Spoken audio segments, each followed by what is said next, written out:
안에 있네. 생명 다해 주 찬양하리. 힘을 다해 주 찬양하리. 내 생명 다해 내 힘을 다해 모든 소망 주님께. 생명 주께 있네. 능력 주께 있네. 소망 주께 있네.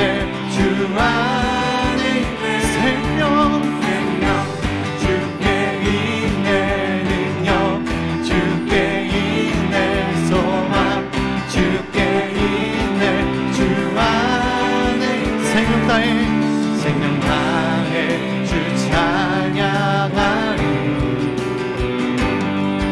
힘을 다해 주 찬양하리. 내 생명 다해 내 힘을 다해 모든 소망 주님께.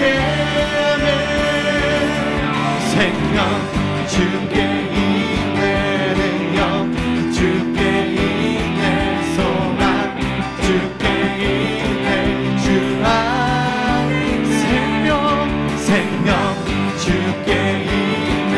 능력 주께 있네. 소망 주께 있네. 주 안에 생명 다해 주 찬양하리.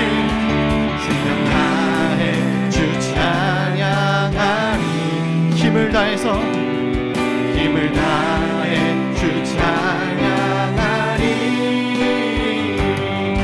내 생명 다해 내 힘을 다해 모든 소망 주님께. 생명 주께 있네. 능력 주께 있네. 소망 주께 있네. 주 안에 있네. 생명 주께 있네. 능력 주께 있네. 소망 주께 있네. 주 주께 우리에게 목소리 올립시다. 모든 생명과 모든 도움이 그 주님의 영광 가운데 있습니다. 아멘. 주님의 영광 나타나셨네. 권능으로 임하셨네. 죽음에서 날 살리신 주 성령, 놀라우신 주 하나님. 주님의 영광 나타나셨네. 권능으로 임하셨네. 죽음에서 날 살리신 주 성령, 놀라우신 주 하나님.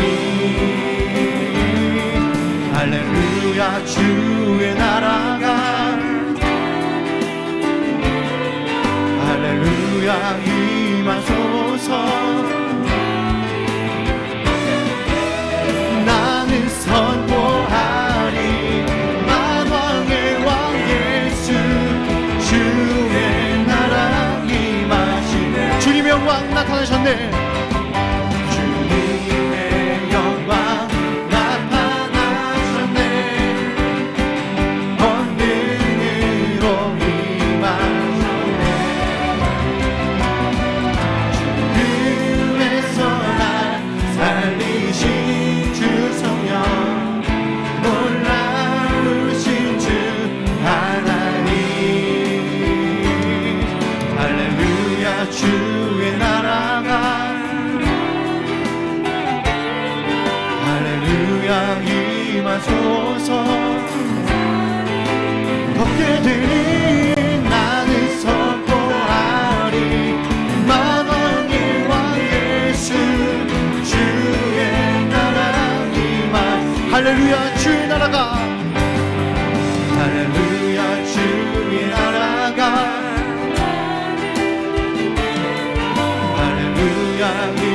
하소서. 법궤들이 나를 선포하리. 만왕의 왕 예수 주의 나라 임하리. 나는 선포하네. 나는 선포하리. 만왕의 왕 예수 주의 나라 임하리. 주의 나라 주의 영광 주의 나라 임하리. 주의 나라 주의 나라 임하시네. 주의 나라가 임하십니다. 그 주님의 영광을 바라봅니다. 아멘.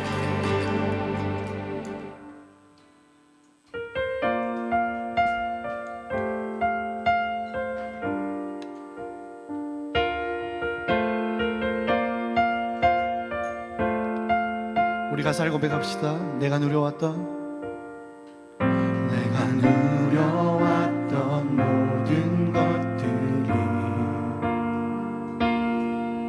내가 지나왔던 모든 시간이 내가 걸어왔던 모든 순간이 당연한 것 아니라 은혜였어. 아침 해가 뜨고 저녁에 노는 봄의 꽃향기와 가을의 열매 변하는 계절의 모든 순간이 당연한 것 아니라 은혜였어. 모든 것이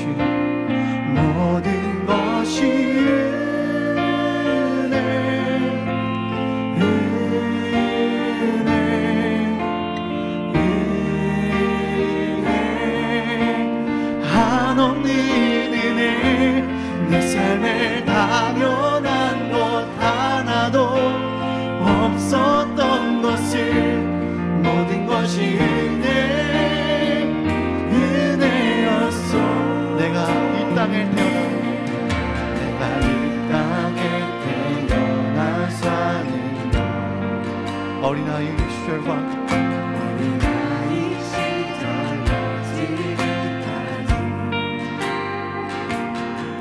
숨을 쉬며 풀며 꿈을 꾸는 삶 당연한 것 아니라 은혜였어. 내가 하나님의 자녀로 살며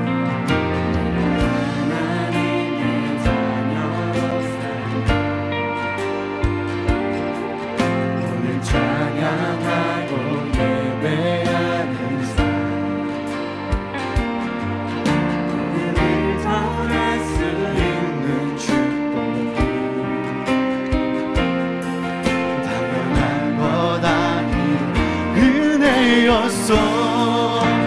모든 것이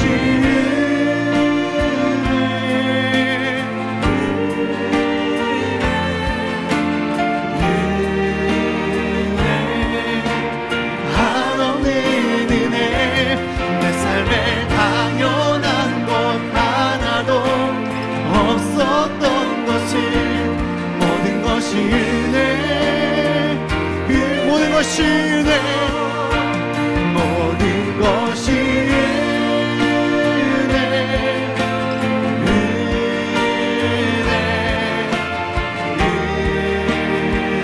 아멘. 한없는 은혜.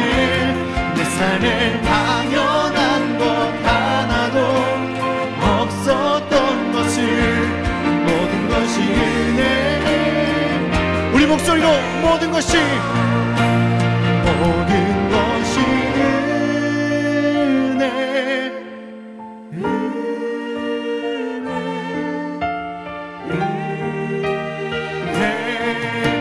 한없는 은혜. 내 삶에 당연한 것 하나도 없었던 것을 모든 것이 은혜. 우리 한 번 더요. 모든 것이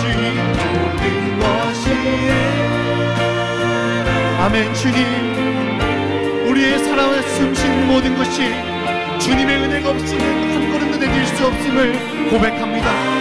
오늘도 주님만을 바라볼 수 있는 믿음의 삶 되게 하여 주시옵소서. 우리 가정 가운데에 그 주님의 은혜가 필요합니다. 그 주님의 자비가 필요합니다. 참된 안식이 필요합니다.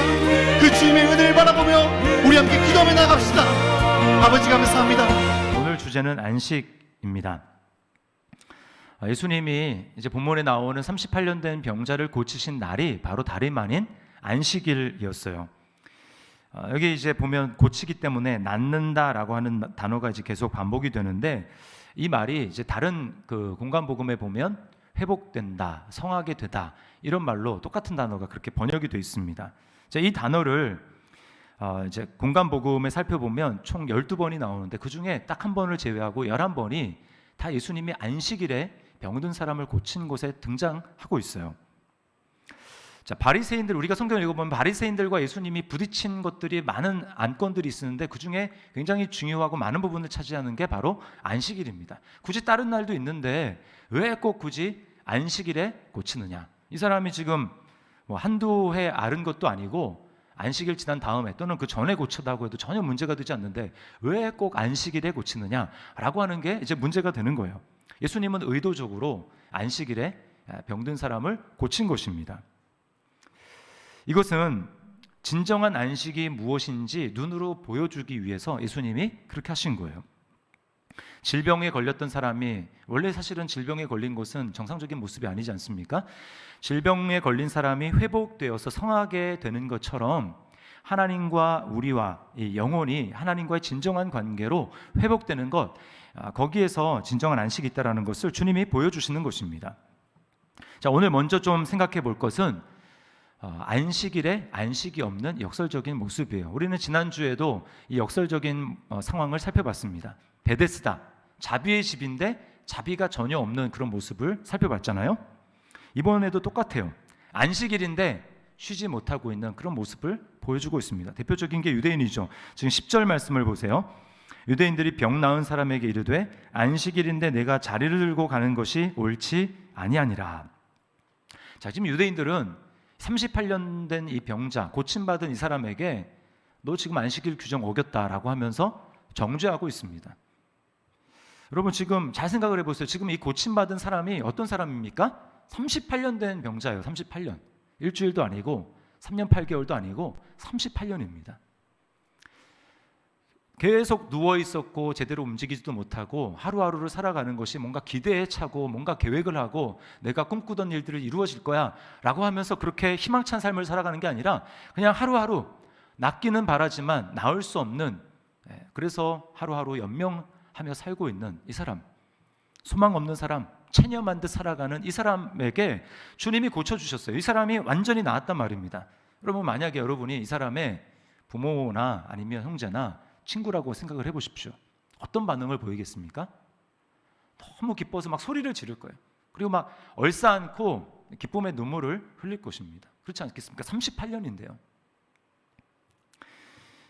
꼭 가족이나 친구만 그렇겠습니까? 이 사람을 잘 모르던 사람도 왜 무슨 일이냐라고 하고 사정을 알게 되면 똑같이 그렇게 기뻐하고 축하해 줄 것입니다. 그런데 오늘 유독 유대인들은 그러지 않습니다. 얼굴이 오히려 굳어지고 기분이 상해 있어요. 안식일에 자리를 들고 걸어가다니 당신 안식일 규정을 어겼어 라고 하면서 지금 정죄하고 있는 것입니다. 이들이 지금 정죄하는 근거는 구약의 율법, 구약 성경이 아닙니다. 구약의 율법을 해석한 랍비들이 또 장로들이 해석한 장로들이 유전이라고 하는 그 전통의 잣대를 가지고 하나님 말씀이 아니라 자신들의 해석입니다. 그것을 가지고 이 사람을 지금 정죄하고 있는 것입니다. 그 당시에 율법의 이 사람들의 장로들의 그 규정, 장로들의 유전에 의하면 공적인 자리에서 안식일날 공적인 자리에서 사적인 자리로 뭔가 물건을 옮기면 노동에 해당이 되고 안식일을 범한 것이기 때문에 돌로 맞아 죽어야 되는 이러한 상황에 처하게 되는 것입니다. 자, 그러니까 보세요. 지금 굉장히 막 기뻐하다가 이 사람 유대인들이 지금 정죄를 하니까 갑자기 급반전되는 것입니다. 기뻐하고 즐거워야 될 축제의 장소가 마치 죄인처럼 법정으로 바뀌어서 내가 처벌받지는 않을까 하는 두려움으로 바뀌어지는 기가 막힌 현장에 있는 거예요. 저는 이 말씀을 준비하면서 이 유대인의 모습을 참 보면서 안타까웠습니다. 이 사람들이 지금 이렇게 하는 이유가 뭐예요? 안식일을 자기 딴에는 좀 잘 지켜보고자, 안식일을 잘 보내보고자 일을 하는 것 아닙니까? 근데 이들이 진짜 안식을 누리고 있습니까? 아니죠. 안식일 규정이 엄청나게 많습니다. 좀 여기 뭐 물건을 옮기는 것부터 해가지고 뭐 불을 피우면 안 되고, 또 뭐 얼마 정도 이상을, 한 1km 정도 이상을 가면 안 되고, 막 이런 규정들이, 까다로운 규정들이 있어요. 그리고 지금도 신실한 유대인들 같은 경우에는 이제 뭐 예를 들면 호텔 있잖아요. 호텔이 뭐 30층이다 그러면 유대인들이 사용하는 전용 엘리베이터는 층층이 서게 돼 있어요. 못 모르고 거기를 타게 되면 큰일이 납니다. 왜냐하면 버튼을 누르고 불이 들어오면 이거 일을 하는 거기 때문에 아예 그냥 안식일이 되면 자동으로 그렇게 세팅이 돼 있는 거예요. 여러분, 이렇게 수많은 안식일의 규정을 정해놓고 그것을 신경 쓰기 때문에 그럼 안식일을 얼마나 잘 지킬 수 있겠습니까? 진짜 쉼이 있겠습니까? 자기뿐만 아니라 그런 규정으로 다른 사람을 그렇게 보는 거예요. 저 사람을 안식일을 지키나 안 지키나, 범하나 안 하나, 이거를 보는 것입니다. 지금 그래서 유대인들이 이 38년 된 병자를 향해서 당신 그렇게 하면 안 된다라고 이야기하는 거 아닙니까? 그리고 취재를 하고 있어요. 지금 취조. 누가 당신에게 그렇게 하겠냐? 그리고 지금 안식일인데 이들은 이 사람을 신문하고 이 사건을 조사하느라 정작 쉬지 못하고 있는 그런 모습을 보이게 있는 것입니다. 그러면 이것은 안식일을 제정하신 하나님의 원래의 그 마음을 모르는 거예요. 안식일은 하나님이 제정하셨죠. 창세기 2장 2절에 이렇게 말씀하십니다. 하나님이 그가 하시던 일을 일곱째 날에 마치시니 그가 하시던 모든 일을 그치고 일곱째 날에 안식하시니라. 자, 그게 뭐예요? 하나님이 1장에 천지를 모두 다 창조하신 다음에 2장에 있어서 내가 이제 다 이루었기 때문에 이제 쉰다라고 하는 것 아닙니까? 그 얘기는 뭐냐면 하나님이 창세기 1장 끝에 보면 심히 좋으셨다고 그랬어요. 지으신 것을 보시니 심히 좋았다. 인간들도 그렇게 동참하기를 바라는 것입니다. 하나님이 지으신 것들을 보면서 너무나 좋구나. 이를 하나님이 하셨지. 하나님이 창조주시지. 그러면서 기뻐하고 즐거워하도록 하기 위해서 하나님이 안식일을 제정하신 거예요. 하나님이 하신 일을 음미하며 기뻐하는 것입니다. 경축하는 거예요. 그러나 지금 유대인들은 쉬지 못하고 있습니다. 여러분, 하나님이 두 번째 살펴볼 것은 하나님이 안식일을 제정하셔도 사람들이 쉬지 못하는, 안식하지 못하는 이유가 무엇일까요? 그것은 자기 힘으로 살려고 하는 죄 때문입니다. 내 힘으로 살려고 하는 죄예요. 창세기 2장에서 하나님이 안식일을 제정하셨는데 바로 그 다음 장인 창세기 3장에 와서 아담과 하와가 범죄합니다. 타락합니다. 하나님이 아담과 하와에게 사실 금지하신 명령은 많은 게 있는 게 아니에요. 딱 하나입니다. 딱 하나. 뭡니까? 선악을 알게 하는 나무의 열매를 먹지 말라. 여러분, 선악과를 먹느냐 마느냐의 문제는 바로 하나님을 창조주로 인정할 것인가, 하나님이 나를 다스리시는 통치자라는 것을 인정할 것인가 말 것인가라고 하는 문제예요. 여러분, 이게 뭐 사실이 아닌데 억지로 막 하나님 협박하면서 너 이렇게 이거 인정해야 되라고 지금 협박하시는 것입니까? 아니에요. 다 사실 아닙니까? 하나님이 다 만드셨고 하나님이 창조하셨고 하나님이 아담과 하와를 다스리시는 통치자가 맞죠. 거기에 뭐 대단한 힘이 들어가는 것이 아닙니다. 그냥 인정하면 되는 거예요. 그러나 아담과 하와는 그렇게 하지 않았습니다. 사탄의 유혹에 빠져서 야, 그렇게 하지 말고 하나님 밑에 있지 말고 네가 하나님이 되면 돼. 뭐 하나님의 말씀을 들어 네가 네 법을 네가 공포하고 네가 너의 그 말을 따르면 되는 거야 라고 이야기를 하는 것입니다. 여러분, 이게 바로 죄의 핵심이에요. 죄의 핵심. 하나님으로부터 독립해서 하나님으로부터 떠나서 내 생각과 내 의지대로 내가 행하겠다라고 하는 것이 바로 죄라는 것입니다. 여기서 모든 죄들이 다 나오는 거예요. 하나님을 창조주로, 하나님을 나를 다스리시는 통치자로, 주권자로 인정하지 않을 때 거기서 모든 죄가 나오는 것입니다. 첫사람인 또 인간의 대표인 아담이 이 반역의 죄를 지은 것이죠. 반역의 죄를 지었기 때문에 이 죄가 세상에 들어오게 되었습니다. 이게 원죄입니다. 원죄. 그러자 모든 것이 파괴됐어요. 뭐가 파괴됩니까? 창세기 3장을 읽어보면 하나님과 인간의 관계가 파괴가 됩니다. 그래서 원죄가 들어온 다음에 여러분 하나님 좋아하는 사람이 없어요. 막 스스로 막 하나님 좋아가지고 세상 사람들 그렇지 않습니다. 하나님 싫어해요. 하나님 얘기하는 거 싫어합니다. 그리고 하나님과 우리 사이가 원수가 된 것이죠. 인간과 인간관계도 파괴가 됐습니다. 서로 탓을 하죠. 아담은 하와 탓하고 하와는 아담 탓하고 서로 다 손가락질하면서 너 때문이라는 것입니다. 그리고 어때요? 한 배에서 나온 형제들끼리 서로 미워하고 질투하고 그래서 피를 보고 죽입니다. 가인과 아벨. 인간 간의 그 관계가 파괴됐어요. 그리고 자기 자신과 자신의 자아, 내면의 자아와도 분리가 됐어요. 그래서 어떻습니까? 가만히 놔둬도 인간이 스스로 자책을 합니다. 죄책감을 느낍니다. 자기를 그대로 용납하고 받아들이지 못하고 정죄하는 거예요, 스스로. 자연계는 어떻습니까? 가시와 엉겅퀴가 나서 인간의 정상적인 이 노동활동, 생산활동을 방해하는 거예요. 땀이 흘러야 소산을 얻을 수 있는 그런 삶이 되었다라는 것입니다. 여러분, 이 세상의 지금 현재의 모습을 너무나 잘 보여주고 있지 않습니까? 이게 원래부터 그런 것이 아니라 바로 죄 때문에 그렇게 된 거예요. 사람들은 끊임없이 하나님에게서 독립해서 자기 힘으로 살아보려고 하고 있습니다.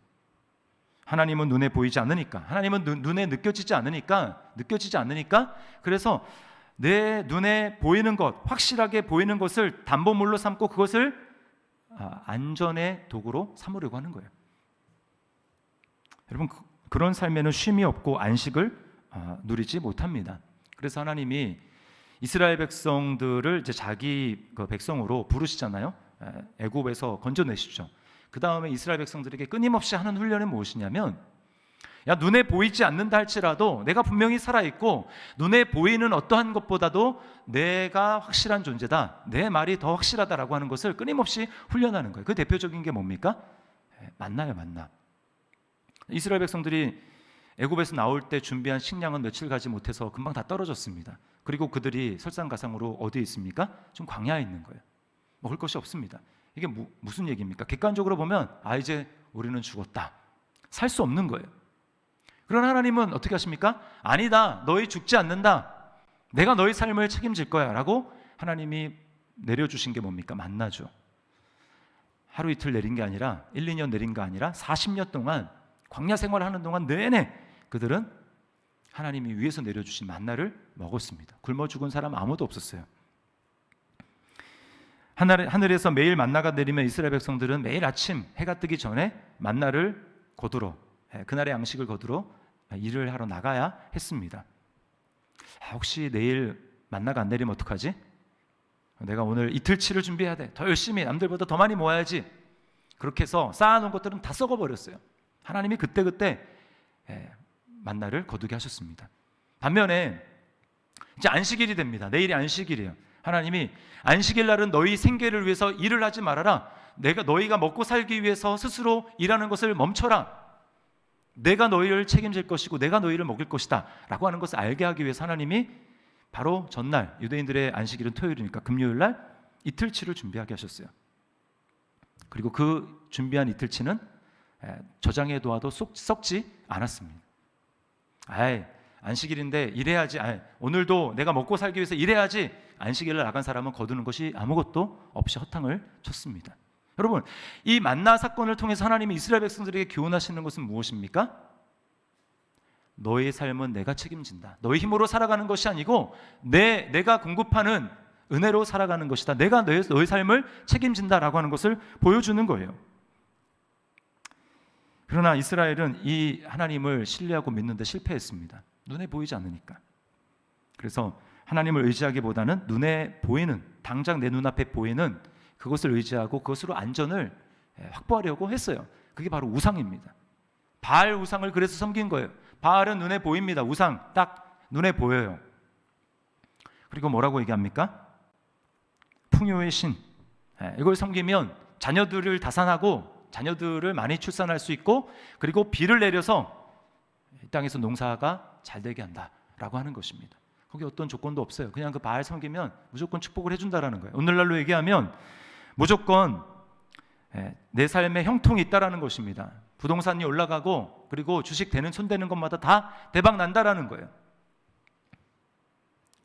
그리고 그들이 주변을 살펴봐도 얼핏 보기에 바알을 섬기고 사는 그 가나안 백성들은 잘 사는 것 같아요.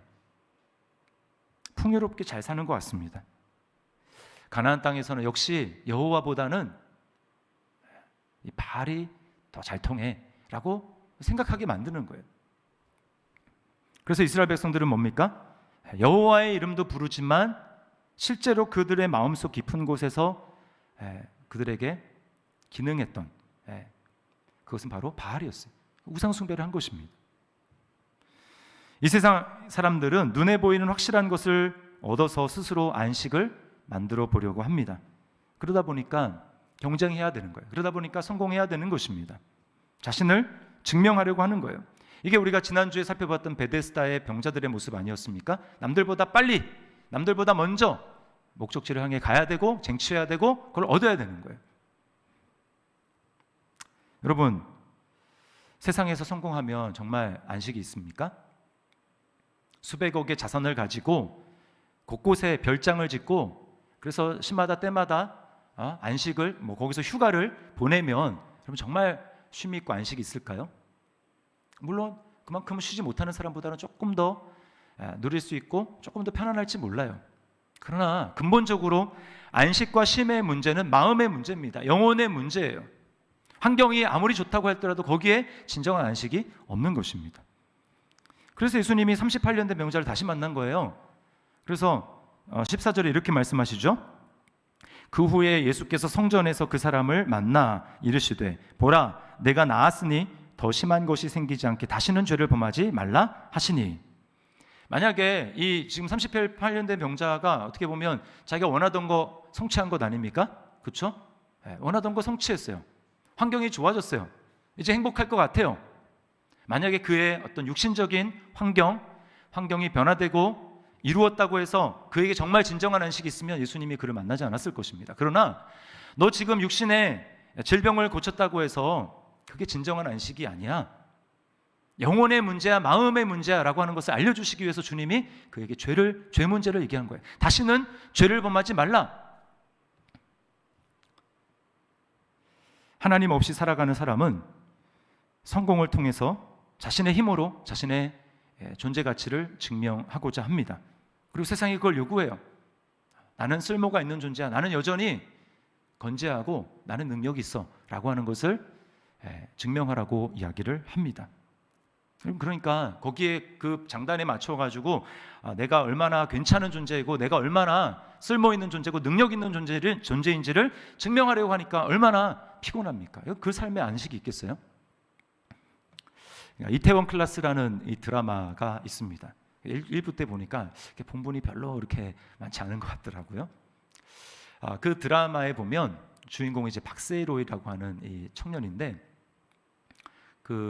그냥 이제 작은 그 포차 하나로 시작해서 대한민국 제1의 요식 기업의 그 성공을 이루어낸 그 이야기를 다루고 있습니다. 그러면서 복수를 하고 배신이 어떻게 되고 또 사랑이 어떻게 되는지 그걸 다루고 있는데 그 박세로이가 성공하는데 결정적인 영향을 미친 게 바로 그 집의 그 가게의 매니저인 조이서라고 하는 여자 아주 젊은 20대 대학생인 젊은 매니저입니다. IQ 굉장히 높고 똑똑하고 센스도 있고 안목도 좋고 그리고 SNS 유명 인사예요. 수십만의 팔로워를 가지고 있는 이런 사람입니다. 근데 어떤 계기로 이 사장을 알게 되고 사장의 매력을 느껴서 이제 작은 잘 모르는 그 포차의 매니저를 하게 됩니다. 그러면서 사장이 이렇게 말해요. 내가 사장님의 그 꿈을 이루어 드릴게요. 그리고 정말 열심히 일을 합니다. 똑똑한 데다가 안목도 있고 열심히 일을 하니까 엄청나게 사업이 번창합니다. 그리고 마침내 제 꿈을 다 이뤘어요. 제1의 기업이 됩니다. 그리고 처음엔 좋아하는 마음으로 시작했지만 사장을 사랑하게 돼요. 근데 사장은 그 마음을 한사코 받아주지 않습니다. 나이가 너무 어리다라는 이유로. 그래서 성공을 이룬 다음에 이제 같은 그 회사의 직원인 오래된 친한 언니에게 이렇게 말을 해요. 매니저인 조이서 씨가 이렇게 말을 합니다. 내가 대표님한테 이렇게 애정 표현을 할 수 있는 이유는 내가 일 잘하는 사람이고 필요한 사람이니까 무슨 말을 해도 곁에 둘 수밖에 없는, 나 대표님한테 필요한 사람이어야 해. 좋아한다고 말할 수 있는 자격이 필요해. 제가 그 대사를 이렇게 드라마를 보면서 대사를 이렇게 듣는데 참 마음이 짠하더라고요. 여러분, 이게 바로 세상입니다. 끊임없이 너 사랑받고 싶어? 너 인정받고 싶어? 그러면 너 나한테 필요한 사람이 돼야 돼. 너의 가치를 증명해봐. 이렇게 이야기를 하는 것입니다. 그런 삶에 여러분 안식이 있겠습니까? 그런데 이렇게 자신의 존재 가치를 증명하라고 하는 것은 하나님이 아니고 사탄이 이렇게 하는 것입니다. 유혹하는 거예요. 예수님이 공생애를 시작하기 전에 광야에서 사단에게 시험을 받지 않습니까? 그때 사단이 예수님에게 했던 첫 마디가 이거예요. 내가 만일 하나님의 아들이거든. 네가 만일 하나님의 아들이거든. 예수님이 뭐 돌로 떡을 만들 수 있든 없든 하든 안 하든, 여러분, 예수님이 하나님의 아들이라는 사실에 변함이 있습니까? 없습니까? 없죠. 예수님은 그 일을 하거나 하지 않거나 하나님의 아들인 것입니다. 그러나 사단은 뭐예요? 마치 그 일을 해야만 하나님의 아들로서의 가치가 증명되는 것처럼 그렇게 유혹을 하고 있는 거예요.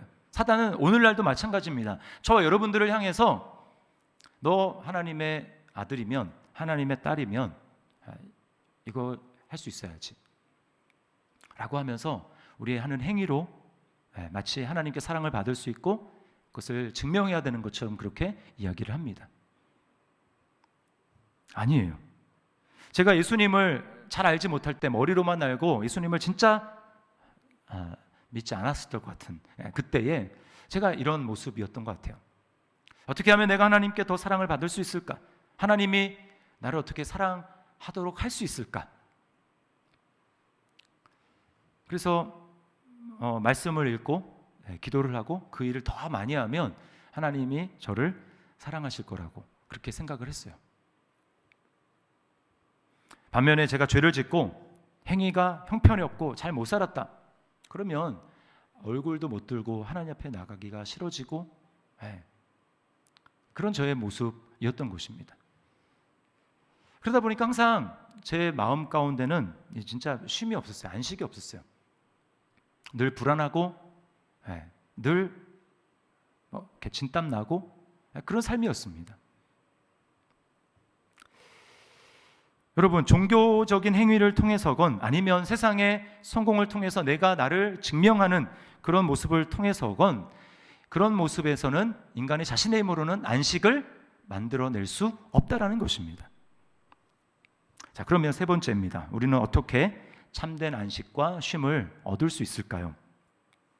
그것은 우리를 쉬게 하기 위해서 일하시는 예수 그리스도 그 안에서 그분을 의지할 때만 우리는 참된 안식을 누릴 수가 있습니다. 오늘 유대인들은 안식일에 병을 고쳤다고, 안식일 규정을 어겼다고 예수님을 박해하기 시작합니다. 그러자 예수님이 이렇게 말씀을 하세요. 자, 17절 말씀 같이 한번 읽어보겠습니다. 17절 시작. 예수께서 그들에게 이르시되 내 아버지께서 이제까지 일하시니 나도 일한다 하시매. 왜 안식일에 일하느냐? 제가 이 말씀을 묵상하면서 그 예수님의 마음을 한번 생각을 해요. 예수님의 입장을 한번 생각을 해봤어요. 여기 내 아버지께서 이제까지 일하시니 나도 일한다. 이게 도대체 어떤 뉘앙스인가? 저는 이런 생각이 들었어요. 내가 예수님이라면 이렇게 얘기했을 것 같아요. 왜 안식일에 일을 하냐고? 니네 때문이야, 니네 때문. 내가 이렇게 왜 쉬지 못하고 일을 하는지 아느냐? 니네 때문이다, 니네 때문. 지금 그 얘기예요. 여러분, 예수님이라고 쉴 줄을 몰라서 쉬기 싫어서 일 중독자로서 예수님이 안식일에도 일을 하는 걸까요? 아닙니다. 죄에 매여서 죄의 노예로 살아가는 그 삶, 그럼에도 불구하고 그것이 진짜 안식인 줄 착각하고 속아서 그렇게 살아가는 인간, 그거를 보면서 주님이 가만히 있을 수가 없는 거예요. 너무나 불쌍한 것입니다. 그 사랑이 주님으로 하여금 쉬지 못하게 하는 거예요. 여러분, 우리가 성경 읽을 때마다 느끼는 게 뭡니까? 성경은 왜 이렇게 두꺼울까? 예? 좀 가벼우면, 좀 얇으면 금방금방 읽을 수 있어. 너무 두껍다 이렇게 생각되지 않습니까? 성경이 왜 두꺼울까요? 왜? 혹시 생각해 보셨어요? 성경은 왜 이렇게 두꺼울까? 우리가 죄를 지어서 그런 거예요. 창세기 3장이 있기 때문에 성경이 두꺼워진 것입니다. 만약에 아담과 하와가 죄를 범하지 않았다면 여러분 성경 쓸 일이 뭐가 있을까요? 없어요. 근데 창조한 지 얼마 되지 않아서 창세기 3장 초반부에 와가지고 죄를 지으니까 그때부터 하나님은 창세기 2장에서 안식을 선언하셨는데 창세기 3장에서 인간이 죄를 지어서 심히 아름답다고 얘기한 이 하나님의 창조 세계가 질서가 어그러지고 서로 막 반목하고 그래서 쉼이 없는, 안식이 없는 이 세상이 되니까 하나님 뭐라고 말씀하시는 거예요? 쉴 수 없겠구나, 내가 이래야 되겠구나. 그래서 성경이 두꺼워진 이유가 여러분 하나님이 우리를 구원하시기 위해서 일한 그 담다 보니까 성경이 두꺼워진 것입니다. 이게 다 하나님의 우리를 살리기 위해서, 우리를 참으로 자유하게 하시고 안식을 주시기 위해서 하나님 행하신 일을 기록한 거예요. 하나님이 이만큼 우리를 위해서 많은 일을 하셨다라는 것을 보여주는 것입니다. 성부 하나님이 어떤 일을 하십니까? 아담과 하와가 타락하자마자 다 아셨죠? 그리고 창세기 3장에서 바로 하나님의 계획을 선언하십니다. 내가 내 아들을 통해서 너희가 안식이 없는 창조 세계를 어지럽힌 그것을 내가 바로잡을 것이다. 창세기 3장에서 하나님이 말씀하시지 않습니까? 그리고 어떻게 구체화시켜 가십니까? 아브라함이라는 한 사람을 부르셔서 그가 이스라엘의 민족의 조상이 되게 하시고 이스라엘을 통해서 하나님이 말씀하셨던 하나님의 아들 그리스도, 하나님의 독생자 그리스도가 그 이스라엘이라는 민족 안에서 하나님이 태어나게 하심으로 그래서 하나님의 구원 계획을 이루게 하신 거예요. 그리고 예수님은 아버지 하나님의 그 구원 계획에 동의하시고 기뻐하시고 자발적으로 참여하심으로 시간과 공간 속으로 인간이 되셔서 우리 땅으로 오셨습니다. 그러면서 쉼없이 살아가는 저와 여러분들 향해서 주님이 뭐라고 말씀합니까? 수고하고 무거운 짐진 자들아 다 내게로 오라. 내가 너희를 쉬게 하리라. 내가 너희를 쉬게 하리라. 무슨 뜻입니까? 너희 헛된 곳에 가서 안식을 찾지만 오직 나만이 너희에게 진정한 안식을 줄 수 있다. 그러니 헛된 시도를 버리고 내게로 와라. 진정한 쉼을 얻고 싶으냐? 눈에 보이는 것을 너희가 증명하려고 하고 너희 힘으로 안전을 스스로 담보하려고 하는 것, 거기에 진정한 안식이 없으니 나에게로 오라, 내게로 오라 라고 말씀하시는 거예요. 우리에게 안식을 주신다고, 내게로 오면 안식을 얻을 것이라고 약속하신 그 주님이 어떻게 우리에게 진정한 안식을 주십니까?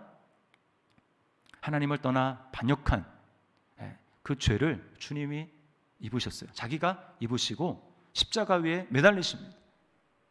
그리고 주님이 운명하시기 전에 뭐라고 말씀합니까? 다 이루었다. 다 이루었다.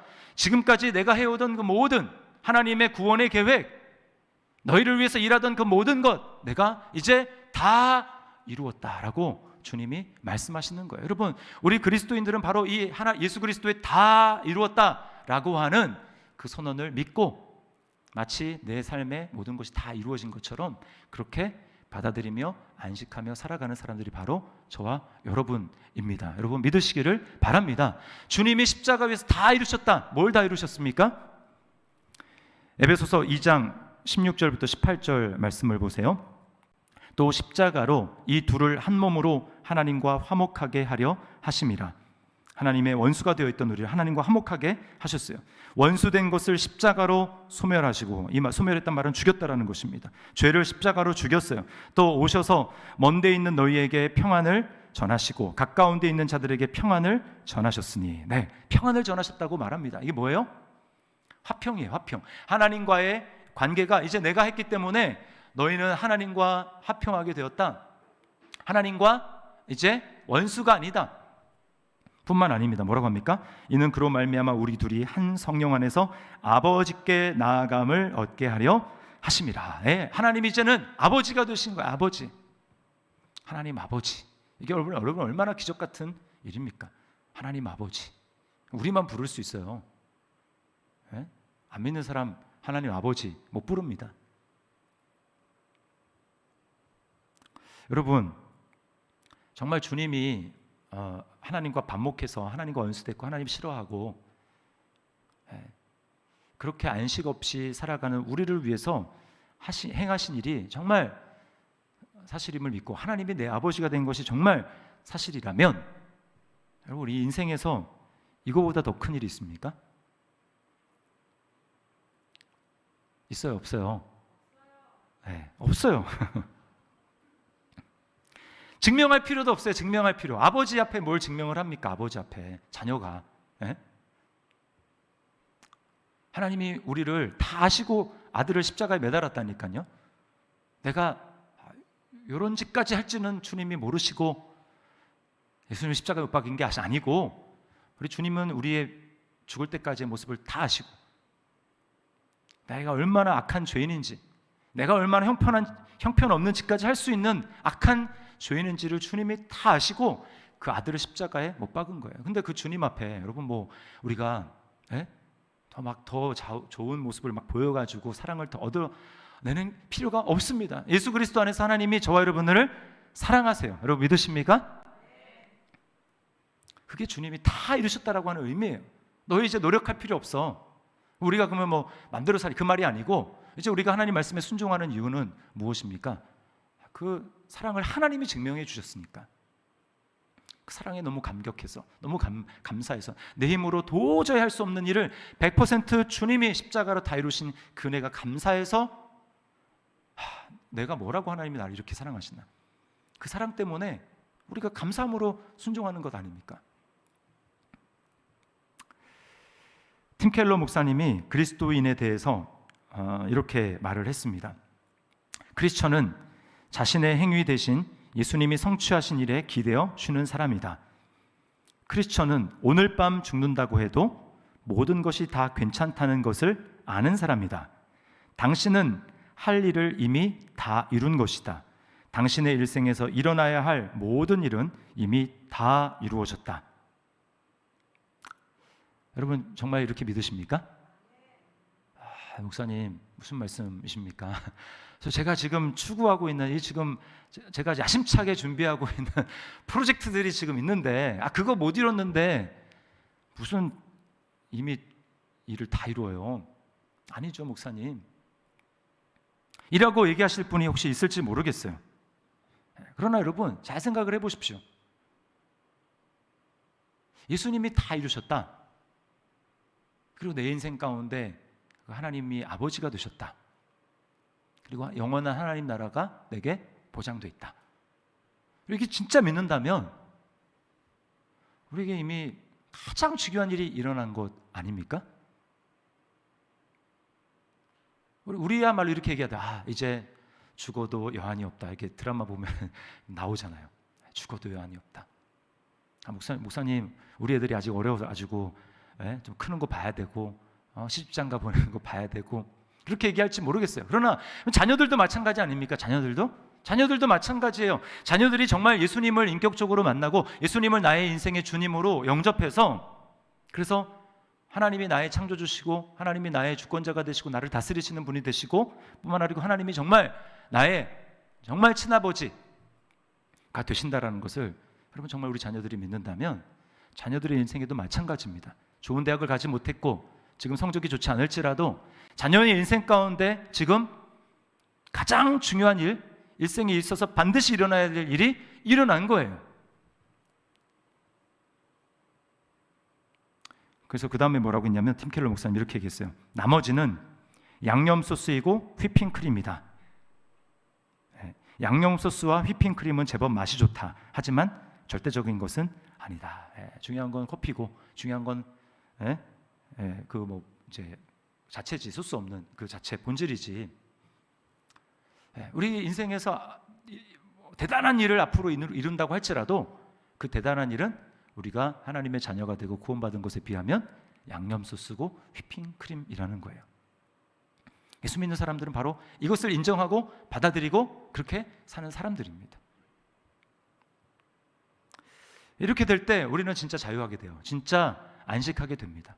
내가 막 이루지 못했는데 안달복달하고 그렇게 살아가는 삶이 아니고 이미 그리스도 안에서 나는 가장 중요한 일을 이미 다 이룬 사람이야 라고는 확신이 있기 때문에 우리는 쉴 수 있는 거예요. 세상에서 막 대단한 일을 이루려고 성공과 성취를 해서 나가는 삶이 아니고 이제는 주어진 게 감사하며, 이미 하나님께서 가장 중요한 거 주셨는데 감사하며 하나님의 뜻대로 순종하며 살아가는 것이죠.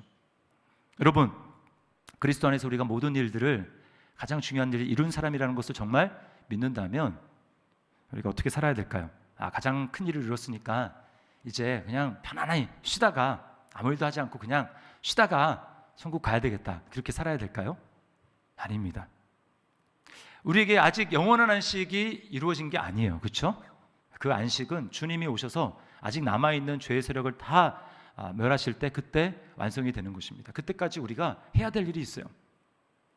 두 가지인데, 첫 번째는 예배하는 일을 최우선으로 해야 됩니다. 예배하는 일.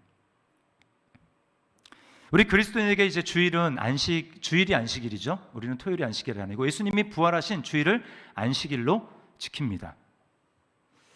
그러므로 이 주일날 안식일을 지킨다는 것은 하나님께 온 마음을 다해서 예배하는 거예요. 아까 뭐라고 했습니까?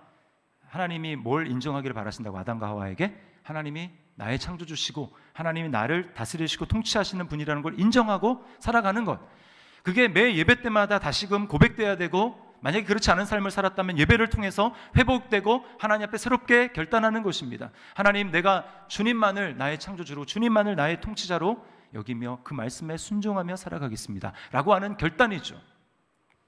그리고 나머지 6일 또한 그렇게 살아가기로 결단하는 것입니다. 나머지 6일 동안. 그러니 여러분, 주일날을 전심으로 하나님 앞에 예배해야 돼요. 온라인으로 예배하지만 여러분, 전심으로 하나님 앞에 예배를 해야 하는 것입니다. 생명처럼 여기고 하나님 앞에 예배해야 돼요. 마음을 주님 앞에 드려야 하는 것입니다. 거기서부터 자유할 수 있는 거예요. 자, 두 번째는 진정한 안식이 되시는 예수 그리스도를 가르치고 전파해야 합니다. 골로새서 1장 28, 29절 말씀 우리 함께 읽어보겠습니다. 시작. 우리가 그를 전파하여 각 사람을 권하고 모든 지혜로 각 사람을 가르침은 각 사람을 그리스도 안에서 완전한 자로 세우려 함이니, 이를 위하여 나도 내 속에서 능력으로 역사하시는 이의 역사를 따라 힘을 다하여 수고하노라. 이 바울이 말한 이제 이야기인데, 여러분, 바울처럼 그리스도 안에서 안식을 많이 누릴 수 있는 사람이 또 어디 있겠습니까? 그런데 바울이 뭐라고 얘기해요? 나는 힘을 다해 수고하노라 라고 이야기를 합니다. 어떻게 수고한대요? 내 속에서, 지금도 내 속에서 능력으로 역사하는 이의 역사를 따라. 뭐예요? 내 안에 성령님이 계시는데 성령님도 지금 열심히 일하고 계신다라는 것입니다. 왜요? 아직 그리스도 안에서 안식을 누리지 못하고 있는 수많은 사람들이 있기 때문에 그들에게 그리스도를 전파하고 그리스도를 가르침으로 그리스도 안에 온전한 쉼을 누릴 수 있도록, 그리스도 안에서 온전한 안식을 믿고 누릴 수 있도록 하기 위해서 내가 지금도 수고한다 라고 하는 것입니다. 우리가 이래야 됩니다. 여러분, 자녀들에 대해서 마찬가지예요. 자녀들에 대해서 뭘 여러분은 수고하십니까? 이렇게 해야 돼요. 예수 그리스도를 권하고 예수 그리스도를 가르치고 예수 그리스도를 전파해야 됩니다. 정말 마음속에 자녀들에게 예수 그리스도가 주가 되시는지, 주일날 주일학교에 나온다라는 거로 여러분 마음을 놓으시면 안 돼요.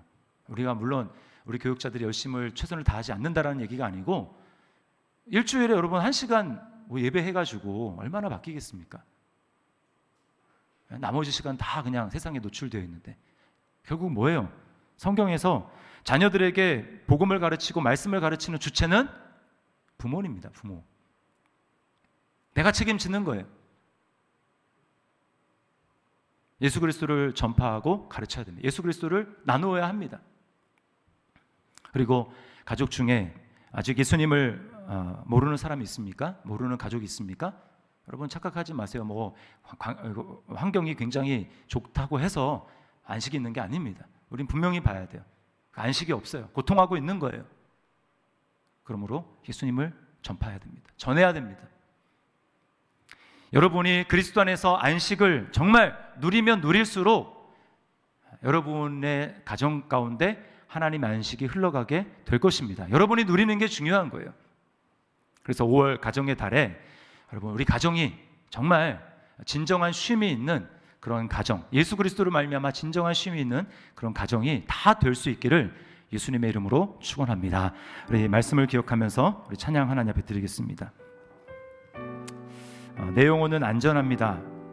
이 찬양, 내 아버지 그 품 안에서 내 영혼은 안전합니다. 안전합니다라는 다른 말은 안식하고 있습니다 라고 하는 뜻이죠. 우리 찬양, 우리 하나님 앞에 고백하며 나가겠습니다.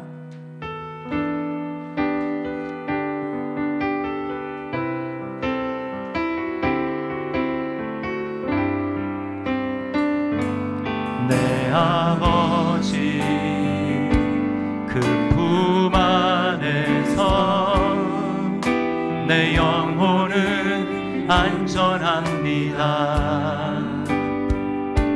주 손길로 내 삶을 나르시니 그 평강이 나를 덮습니다.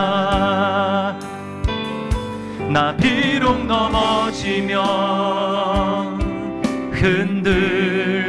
흔들리지만 주 내 안에 거하며 나를 붙드시니 아멘. 내 생각을 주께로 돌리고 주시는 평강의 옷을 입습니다. 주 약속 안에서 내 영혼 평안에 내 뜻보다 크신 주님의 계획 나 신뢰해 두려움 다 내려놓고 주님만 의지해 주 안에서 내 영혼 안전한. 우리 처음부터 다시 한번 고백합니다. 내 아버지 그 품 안에서 내 영혼은 안전한. 여러분 정말 그렇게 믿으십니까? 주 손길로 내 삶을 안으시니 그 평강이 나를 덮습니다. 나 비록 넘어지면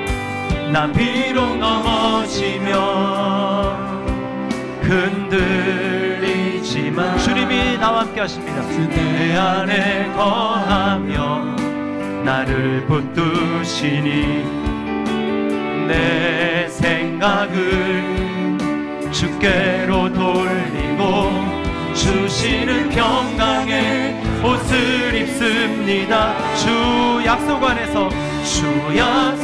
안에서 내 영혼 평안에 내 뜻보다 크신 주님의 계획 나 신뢰해 두려움 다 내려놓고 주님만 의지해 주 안에서 내 영혼 안전합니다. 나 비록 넘어지며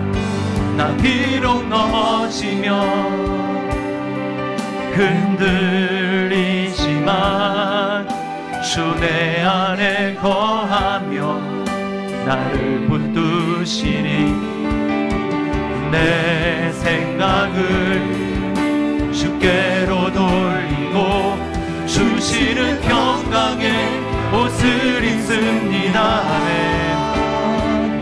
주 약속 안에서 내 영혼 평안에 내 뜻보다 크신 주님의 계획 나 신뢰해 두려움 다 내려놓고 주님만 의지해 주 안에서 내 영혼 안전합니다. 우리 말씀 기억하면서 기도하겠습니다. 왜 안식이 없습니까?